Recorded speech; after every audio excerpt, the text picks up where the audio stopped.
বাবারে বাবারে বাবারে, কি ভারী বইগুলো।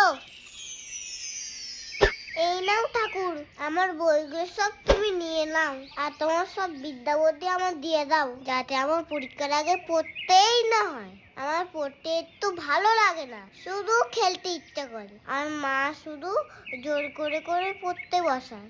না পড়ে কে পরীক্ষায় পাশ করতে পারে শুনি? কে বললো কথাটা? গলাটা যেন চেনা চেনা লাগছে, মনে হচ্ছে ঠাকুরই কথা বলছে। সামনে পরীক্ষা কিন্তু, পুজোর সুতো কাটার সাথে সাথে যেন বইগুলো ঘরে আনা চাই, না হলে পিঠে মার পড়বে। তুমিও এরকম বলছো?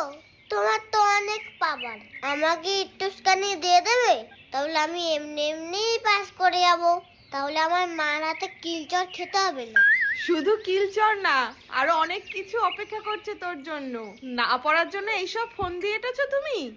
পুজো হয়ে গেলে যেভাবে বইগুলো নিয়ে এসছিস সেভাবে বাড়ি নিয়ে আসবি, সামনে পরীক্ষা।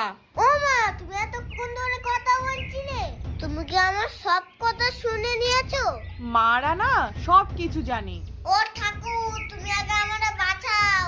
সরস্বতী মা ভাগে তো কমনো চলে, বিশ্বরূপে বিলাসাক্ষী, দেবী দেবী নমস্তুতে, দেবী দেবী নমস্তুতে। মন্ত্রটাও তো ঠিক করে বলতে পারিস না, ঠাকুর আবার কি পাওয়ার দেবে তোর?